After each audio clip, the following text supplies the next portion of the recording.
Muito bem, pessoal. Vamos lá para mais uma aulinha nossa. Dessa vez a gente vai falar sobre o citoplasma da célula. Tá? Então, essa estrutura interna da célula, para a gente poder falar sobre ele, a gente tem que acabar comentando sobre os dois tipos básicos de célula que nós temos.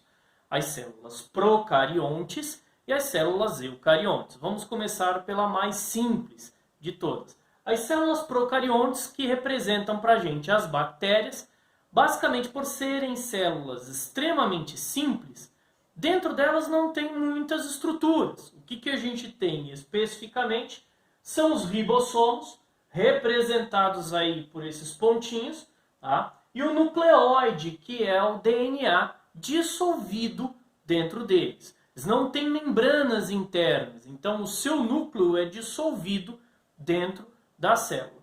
Às vezes pode aparecer plasmídio, que é um DNA acessório que pode ser utilizado pela célula, tá? Membrana fotossintética, algumas poucas bactérias apresentam, e mesossomo. Agora vamos falar sobre as células eucariontes, que são as células de quase todos os seres vivos do planeta, né? Então é um tipo de célula muito mais complexa, né? E por ser uma célula extremamente complexa, a gente divide o estudo dela em três funções fisiológicas. A primeira função fisiológica são os movimentos celulares.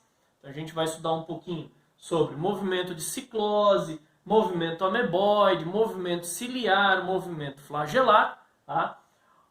A segunda função fisiológica é a síntese, o armazenamento e o transporte de macromoléculas, onde eu vou falar para vocês sobre todas as organelas dentro da célula, e o metabolismo energético da célula, que é a terceira função fisiológica da célula, e a gente vai falar sobre as usinas geradoras de energia dentro da célula.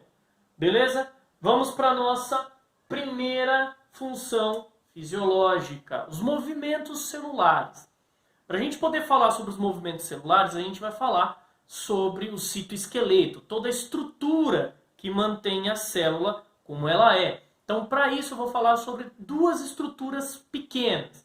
E vou começar com os microtúbulos. O que são esses microtúbulos? Nesse desenho, a gente consegue ver que os microtúbulos são tubos nanoscópicos, que têm a principal característica de poderem se juntar, se desfazerem. Eles vão compor, basicamente, os cílios, que são esses pelinhos ao redor da célula, né? A característica deles é que eles são inúmeros e cobrem aí toda a célula.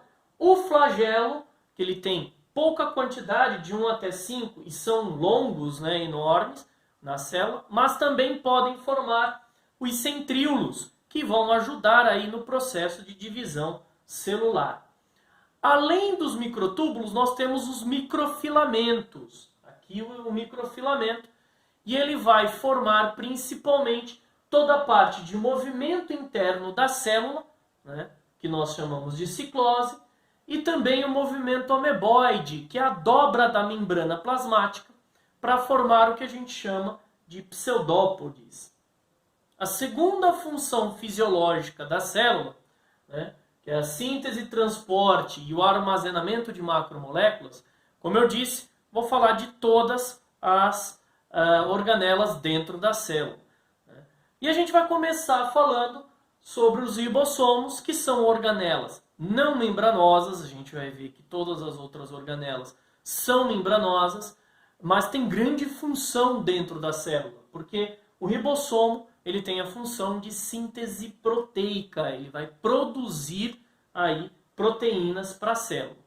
Próxima organela de grande utilidade para a célula são os retículos endoplasmáticos. É um conjunto de tubos dentro dela, dentro da célula, que serve aí para o transporte de substâncias.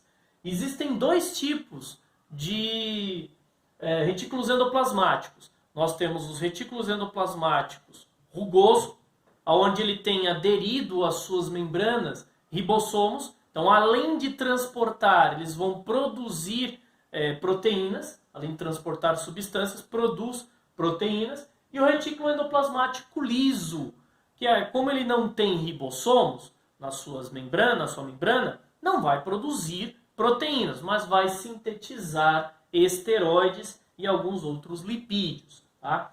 Outras organelas que a gente também tem dentro da célula, complexo golgiense, que é esse conjunto de saquinhos. É um conjunto de saquinhos que serve para empacotar, modificar e excretar substâncias. Também do complexo golgiense se formam algumas outras organelas, como é o caso do lisossomos, que tem a função de digestão intracelular, e os peroxissomos, que além de oxidar certas substâncias dentro da célula, também tem a função de produzir, de metabolizar, na verdade, né, a água oxigenada, porque ele produz uma enzima chamada de catalase. Outra organela que nós temos dentro da célula são os vacúolos, mas essa organela é bem mais específica para células vegetais. São estes bolsões aqui, onde você tem água e sais minerais sendo armazenados. E a última função fisiológica da célula é o metabolismo energético dela, né, que é representado por outras duas organelas. Aqui a gente tem os plastos, né? Existem 3 tipos de plastos, mas o mais conhecido, mais estudado, são os cloroplastos. Eles estão ligados totalmente com o processo de fotossíntese. Então os cloroplastos a gente só encontra em células vegetais. Tá? Ele tem 3 estruturas internas. A gente consegue perceber que ele tem uma membrana, uma dupla membrana interna. Né? Tem um líquido interno, um citoplasma interno, que é chamado de estroma, e essas moedinhas que são chamadas de tilacoides. São nessas moedinhas que você tem aí o processo de fotossíntese sendo realizado. E por fim as mitocôndrias, que estão relacionadas com a respiração celular, né? E elas estão presentes em todos os organismos, sejam eles vegetais, sejam eles animais. Ok? E aí a característica principal é que ela tem uma dupla membrana, uma membrana dobrada na parte interna.